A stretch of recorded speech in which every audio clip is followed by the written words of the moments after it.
folks, AJ here. I hope you're doing super well. Now, I am going to be reacting to an article today, and Tina Brown is not someone to ignore.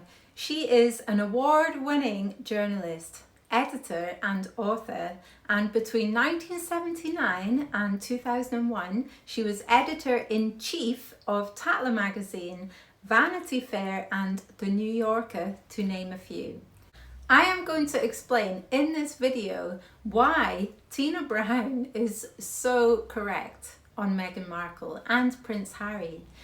Princess Diana biographer issues withering Meghan Markle verdict. She's flawless about getting it all wrong. Tina Brown previously accused Prince Harry and Meghan Markle as being addicted to drama. And this is what I saw very early on. They are, it's so correct. They are addicted to drama. And these are the kind of people, when you have them in your family, it is not pleasant, or even friends or a loved one. You know, people who are addicted to drama are toxic. I'm telling you. Okay, let's read on. The former editor-in-chief of Vanity Fair has given a withering assessment of Meghan Markle, claiming she is flawless about getting it all wrong. And she's very correct there.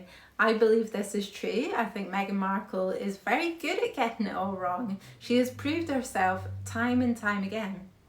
Tina Brown, who led the magazine for 8 years until 1992, is no stranger to ranting about the Duke and Duchess of Sussex, having previously dubbed the couple as being addicted to drama and branding their exit from the royal family as a disaster. And it was a disaster for them, it was a disaster for the royal family, it was a disaster for everyone, for British press, for so many people. She has now continued her tirade as she laid into Meghan's judgement on her Anchor podcast. The trouble with Meghan is that she has the worst judgment of anyone in the entire world, she told podcast host Janice Min. Tina Brown said she's flawless about getting it all wrong, and I cannot agree more with that statement. She added, all of her ideas are total crap, unfortunately. Now, I love a woman who just tells it how it is. You know, there is no beating around the bush with Tina Brown. She has said very clearly her thoughts, and I love that. You know, we have freedom of speech, and she is saying all of her ideas are total crap. Unfortunately, that word unfortunately says to me, you know, she kind of regrets that for Meghan Markle. You know, she married into a royal family. She could have had it all. Yeah, unfortunately, she went the wrong way about lots of things. The journalist, who has also worked as the former chief of Tatler and The New Yorker, went on to describe Harry as the lamb to the slaughter in this situation, adding, and he just sort of blindly followed her like a child, really. And I agree with that. I think he did. I think he was maybe lost as a person. He hadn't found himself. He hadn't done the inner work that he so desperately wanted to, in my opinion. And he just followed her like a lamb to the slaughter. And, you know, I don't mean to laugh. Like, I think that's really sad for Harry.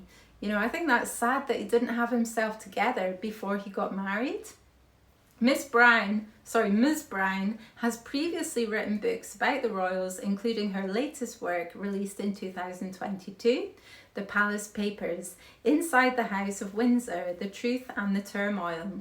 Her Princess Diana biography, The Diana Chronicles, became a New York Times bestseller upon its release in 2007. Okay, yeah, in 2022, she labelled Harry as fragile and combustible. Too right, you know, these are good words to describe Harry, completely combustible. As she said, palace advisors reportedly always thought he would leave. Okay, so this never came as a shock to her. And, you know, that I can believe as well. I think Harry had a lot of inner problems that he had to focus on.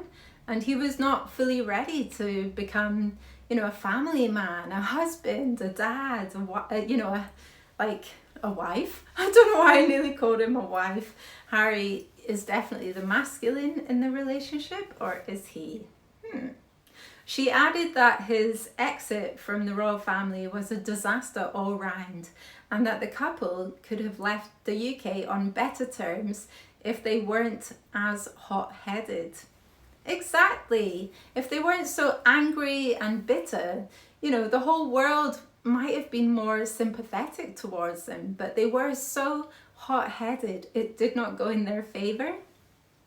The controversial royal author is now launching up a Substack to share her unload my observations, rants, news obsessions and human exchanges with the wildly eclectic cast of characters who populate my seething inbox. Wow, now that is something I want to see.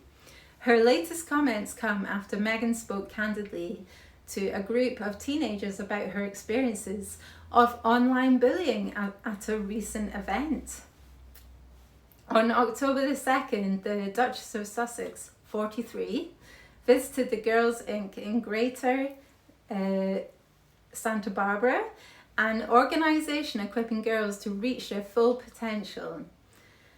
According to Larissa May, the co-founder of #HalfTheStory, an advocacy group that's working with Girl Inc., Meghan told the group how she is one of the most bullied people in the world.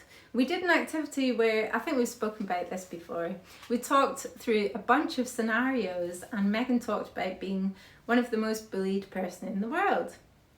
May said, we had girls wave these little emoji signs and talk about how each one of these scenarios would have impacted them emotionally. Now, this is what I cannot decipher. This is what annoys me, this woke world. And okay, woke is good for lots of reasons, but if you're just going to complain about how much you are a victim time and time again and not take any responsibility for your actions, that is not right to me, okay? And Meghan keeps talking about how she's bullied, how she's a victim, but lots of people see through that.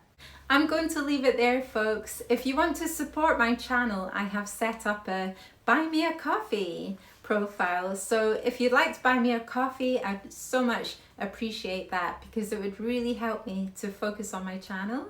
I have a lot of jobs that I do and I really want to spend more time doing this channel. Anyway, sending you lots of love. Big kiss. Bye. See you soon. Bye.